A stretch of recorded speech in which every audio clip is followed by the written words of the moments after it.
At the Computing Conference 2017 in London, we have Roxanne Hawi. She's all the way from Kenya. Yes. Welcome. Lovely to have you here. You are here presenting your studies, your research for a smart traffic lights, right? What is a smart traffic light?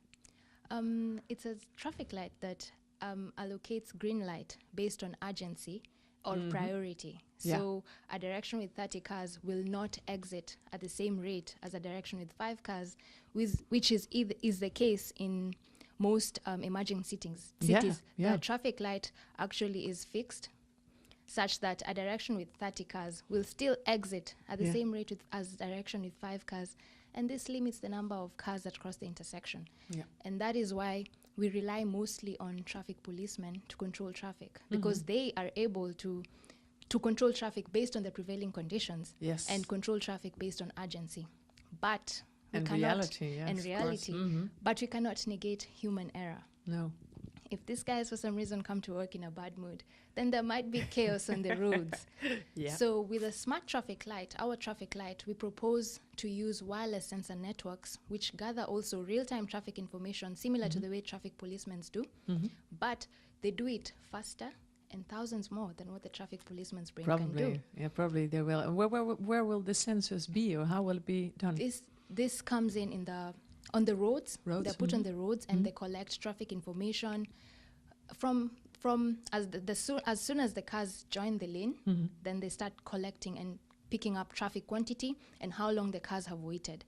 Then the smart traffic light uses now a fuzzy logic controller to process this information and determine the order of green light assignment based on the traffic quantity and the waiting time. Okay. So if there's an error there in that system, it might be dangerous as well. Exactly. But we've implemented something else called a reference log, where in the event an attacker hacks the system can immediately switch to the reference log, which collects traffic information and stores it. So in the event an attacker hacks the system, then we can use the backup system. Okay, so then it will function in an older way. Exactly. A little less recent. All right, so then it will be safe. Yes. All right. But the interesting thing about the smart traffic light is that the fuzzy logic controller makes it possible for the smart traffic light to control traffic like a traffic policeman, because fuzzy logic allows us to express traffic conditions similar to the way a traffic policeman would, such as slightly high or very high or medium. But other technologies such as binary logic only allows you to express in 2 states, either high or low. But traffic sometimes is not high or low. It's in between, exactly. And that's what fuzzy logic is. It allows us to express the in-between states, what we call the gray areas. Yeah, I see. So what will happen with this research you've done? Is it being implemented? Currently, not yet. No. But we propose that in the future, if we do implement it, we should extend the model to control traffic at multiple intersections, because currently it's only controlling traffic at a single intersection. But if we make these different intersections communicate and coordinate, then we'll create something called green corridors, which means a car can pass through multiple intersections without stopping. And this is the ideal traffic state. We love that. Reducing the number of stops. Sure. Because traffic is not caused by cars moving, it's caused by cars stopping. It's true. Yeah. It's true. Traffic jams are by cars that will not move on. Exactly. I think you could make people very happy with this. Okay. So now in September you're moving to New Zealand. To Massey University. Yes, for my PhD. Your PhD. Yes. And your PhD research will be about mobile learning. Aha, I see. Yes. Okay. Yeah.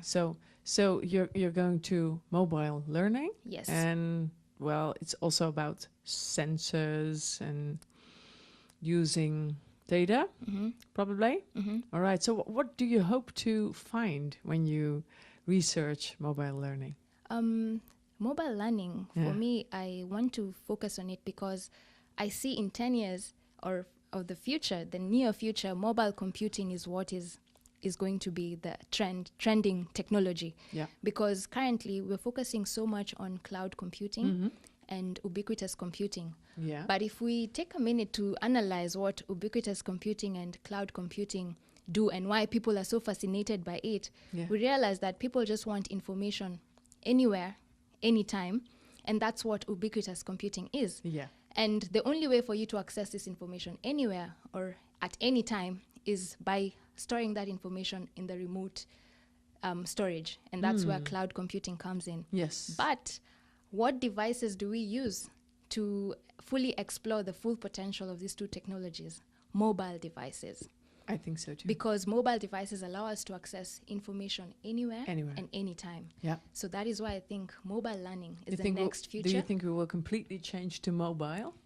It will. Yeah. I think so. Because we want information on the go. Yeah, we do. Yeah. And we also want to learn on the go. Yeah, true. Yes. Okay. Yes. So you will find that, and in a few years, what do you hope you can tell us on the next conference? What will you speak about? I hope to speak about a framework on mobile learning, particularly for agricultural students in developing countries. Yeah. Because what happens, they have all the knowledge, they have the land, but they do not have access to schools. But funny enough, all of them have mobile phones. So if we could give them that information through their phones, then they'll be at the same level as what other students in developed economies have. Exactly. Yes. So there's a chance. Yes. Beautiful. Thank you. Thank you so much. Thank you so much. Thank you. And we will hope to have you back in one of the conferences and you speaking about this. Okay. And then you've achieved a lot, probably. Yes. Thank you so much. That was the Computing Conference 2017 in London. Thanks for watching.